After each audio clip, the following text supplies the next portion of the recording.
Unlike the modern-day setting of Ka'anapali, Lahaina is a charming seaside town with a rich and colorful past. Join us as we talk story with some of Lahaina's kama'aina and learn more about this salty seaport's rich history.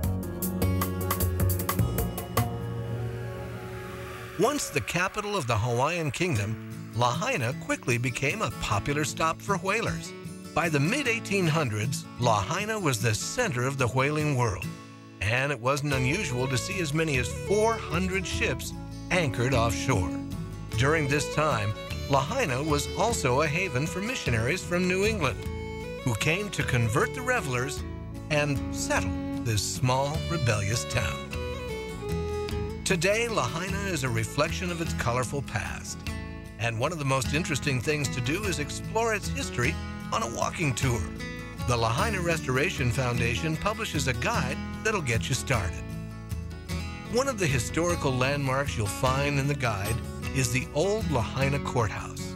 The courthouse was built in 1859 from the remains of King Kamehameha III's palace after it was destroyed by a windstorm.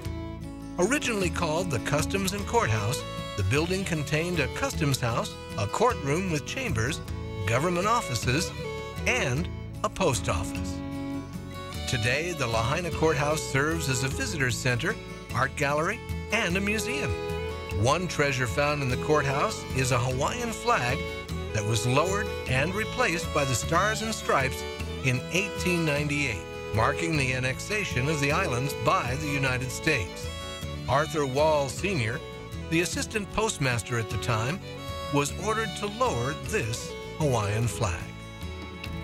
Wall later became the first official postmaster of Lahaina, a position he held for almost 18 years. An amateur historian, Wall not only kept the flag, he documented many of Lahaina's historic events.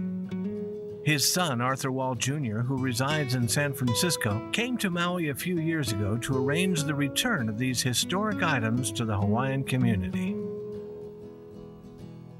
Former director of the Lahaina Restoration Foundation, Theo Morrison, shares a story of how she met Arthur Wall Jr. and returned the flag to the Hawaiian community. I met the Wall family about 4 years ago. Arthur Wall Jr. walked into my office. He told me his dad was the first postmaster of Lahaina, and he asked me if I'd do a display on his dad. And he was showing me all the different files to prove to me that his dad was actually the postmaster.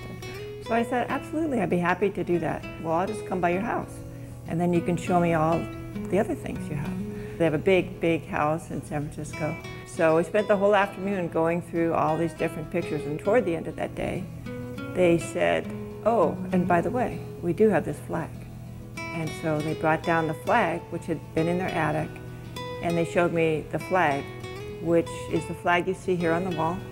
And it, as far as I know, is the only flag left from the monarchy. On September 21st, 2002, in a poignant ceremony, the Wall family returned the Hawaiian flag to the community. Today, the flag is on permanent display at the old Lahaina Courthouse. Just outside the courthouse, you'll find the famous banyan tree, planted in April 1873 to mark the 50th anniversary of missionary work in Lahaina. At that time, the banyan tree was only 8 feet tall. Today, it is the largest banyan tree in the United States at more than 60 feet tall and over 200 feet wide. Keoki Freeland, former executive director of the Lahaina Restoration Foundation, shares a story about growing up next to this amazing landmark. We used to play tag on the tree itself, and part of the rules that we had was if you touched the ground, you were out. So it was a real skill to try and get away from the guy that was trying to tag you, especially when you ran out a branch and you'd try to get over to the far branch, and sometimes we had to swing on the roots or literally jump. But yeah, we were pretty good at those days because we used to do it all the time. Today we discourage people from climbing or swinging on the tree because there's a lot more people around town.